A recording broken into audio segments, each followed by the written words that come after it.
उत्तराखंड का एक और गांव बड़खोलू भाग -9। इस भाग में भी मैं बड़खोलू गांव में थोकदार परिवार के बारे में ही कुछ और तथ्यों से आपको अवगत कराऊंगा। सबसे पहले दिमाग में यह बात आती है कि थोकदारी प्रथा क्या थी और कब शुरू हुई थी। गढ़वाल में थोकदारी व्यवस्था की शुरुआत कोई एक निश्चित घटना नहीं है, बल्कि यह एक पारंपरिक प्रशासनिक संरचना थी जो सदियों से चली आ रही थी। हालांकि यह व्यवस्था ब्रिटिश शासनकाल के दौरान औपचारिक रूप से एक प्रशासनिक पद के रूप में स्थापित और व्यवस्थित हुई। प्रारंभ में कुमाऊं और गढ़वाल दोनों एक ही कमिश्नरी के अंतर्गत आते थे, जिसका मुख्यालय शुरू में अल्मोड़ा था, बाद में मुख्यालय नैनीताल में स्थानांतरित हो गया। इसका मुख्य अधिकारी कमिश्नर होता था। कुमाऊं और गढ़वाल का प्रथम कमिश्नर एडवर्ड गार्डनर थे, जिन्हें आंगनेपाली युद्ध के बाद 1815 में नियुक्त किया गया था। उस समय भारत में ईस्ट इंडिया कंपनी का शासन था। गढ़वाल मंडल की पहली कमिश्नरी भारत के स्वतंत्र होने की बहुत बाद 1969 में पौड़ी में बनी थी। इसे कुमाऊं मंडल से अलग कर स्थापित किया गया था, क्योंकि उस समय तक गढ़वाल, अल्मोड़ा और नैनीताल जिलों का प्रशासन कुमाऊं मंडल के आयुक्त द्वारा किया जाता था। अंग्रेजी शासनकाल में कुमाऊं का विकास गढ़वाल के अपेक्षा अधिक हुआ। कुमाऊं राइफल का गठन भी गढ़वाल राइफल से बहुत पहले हो चुका था। सेना ही उस समय रोजगार का मुख्य साधन रही। थोकदार स्वर्गीय श्री रघुनाथ सिंह जी एवं बाद में थोकदार स्वर्गीय श्री प्रेम सिंह जी को उनके थोकदारी संबंधित कागजात कुमाऊं कमिश्नरी के मुख्यालय नैनीताल से प्राप्त हुए थे, जिनके ऊपर तत्कालीन कमिश्नर के हस्ताक्षर थे।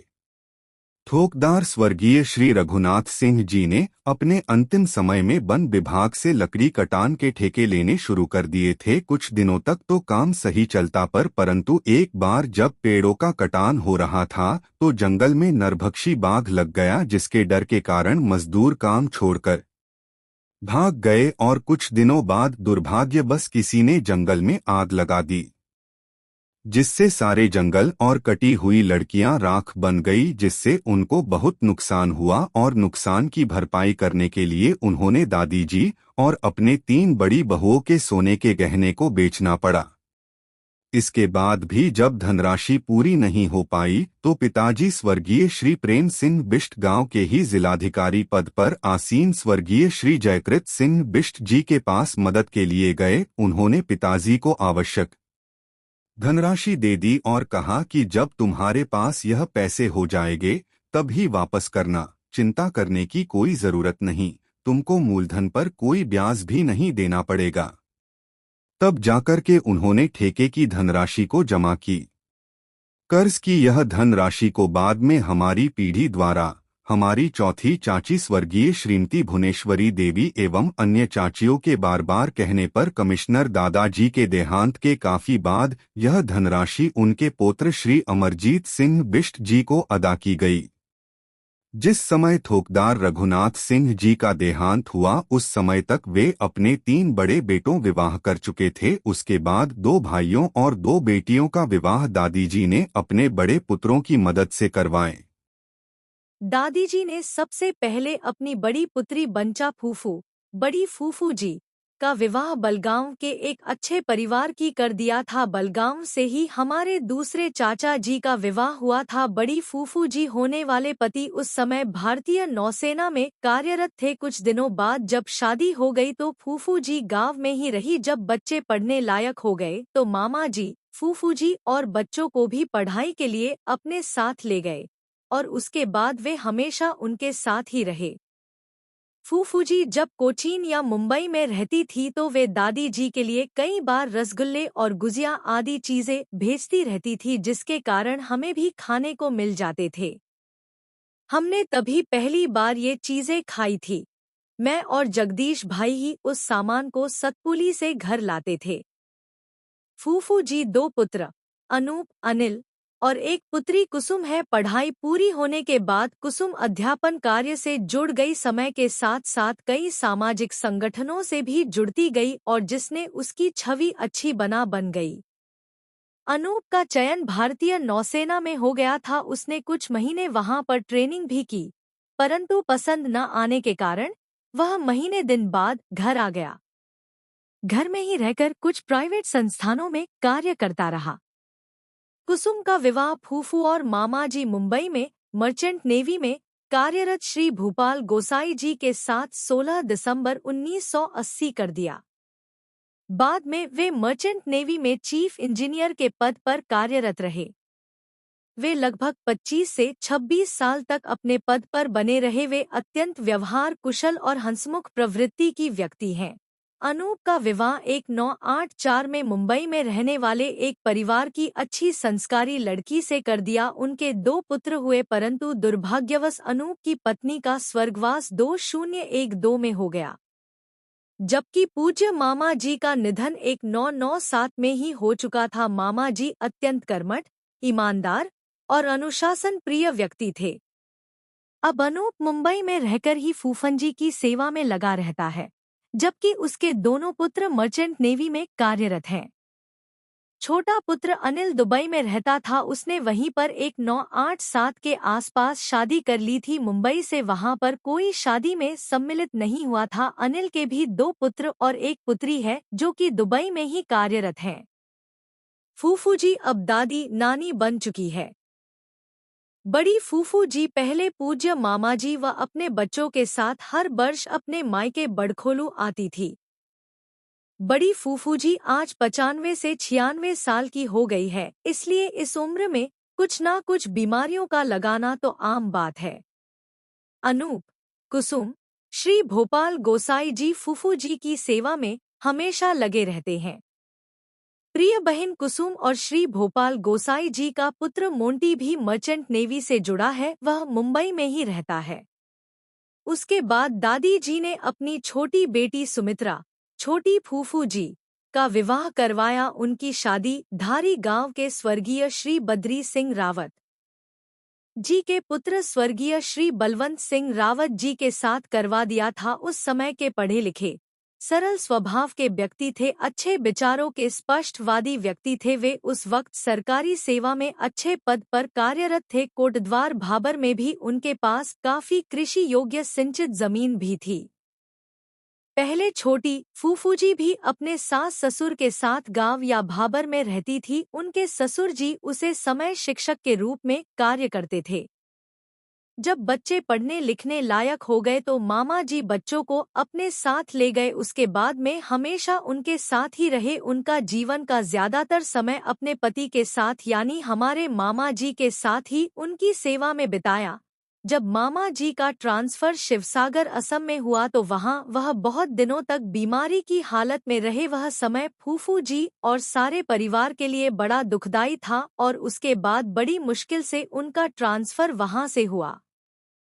ट्रांसफर होने के बाद मामा जी का स्वास्थ्य धीरे धीरे ठीक होने लगा और बाद में एकदम स्वस्थ हो गए।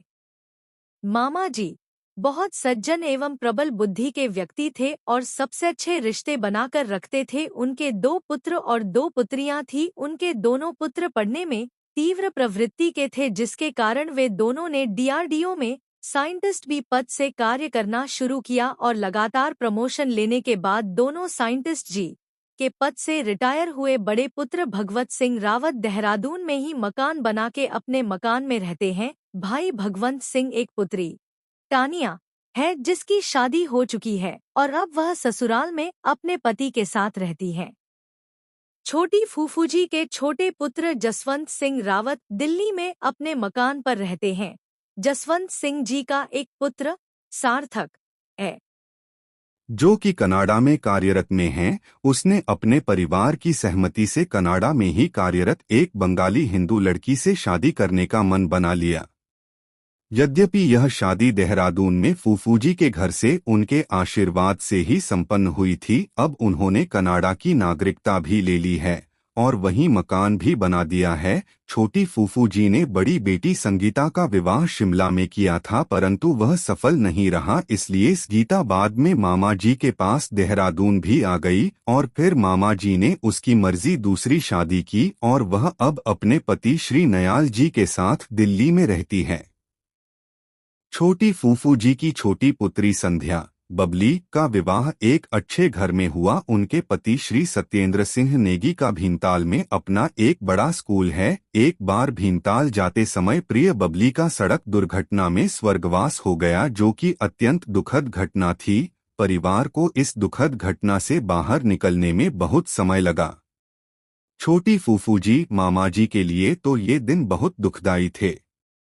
छोटी फूफू जी, पूज्य मामा जी और उनके सभी पुत्र पत्रियां अति व्यवहार कुशल और मिलनसार प्रवृत्ति के हैं। उनका बड़खोलू गांव से भी काफी लगाव था, इसलिए वे सब भी अपनी माँ पिताजी के साथ हर साल बड़खोलू आते थे। परंतु अब उतना समय नहीं मिलता, इसलिए कभी खास मौके पर ही जा पाते हैं। उनका मुझे भी बहुत लगाव था और जब वे अपने घर भाबर आते थे तो मैं कई दिनों के लिए उनके यहाँ ही रहता था। मैं उसे समय कोटद्वार में पढ़ रहा था और वह भी हमारे घर में आते जाते रहते थे। जब कभी उन्हें मौका नहीं मिलता था तो मामा जी स्कूल में ही मुझसे मिलने के लिए आ जाया करते थे। मामा जी श्री बलवंत सिंह रावत जी कोविड कल में का स्वर्गवास हो गया। बाद छोटी फूफू जी मामा जी द्वारा बनाए गए मकान पर देहरादून में ही रहती है। फूफू जी का कई बार बाथरूम में गिर जाने के कारण उनके पैरों हड्डियां टूट गई है और वे अब सपोर्ट के बिना एक कदम भी चल नहीं सकती।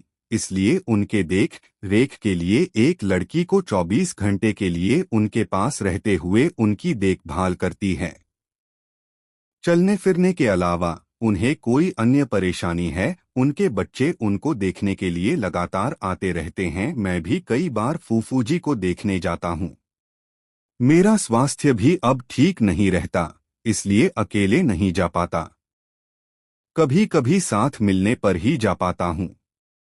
जब तक वे स्वस्थ रही, कोई विभिन्न प्रकार की मिठाइयाँ आदि बनाती रहती थी। उन्हें विभिन्न चीज बनाने का बड़ा शौक था। फूफू जी ये सब चीज हमें भी बड़े प्यार से खिलाती और घर के लिए भी देती थी। अब वे ये सब कुछ करने के लिए तरसती रहती हैं।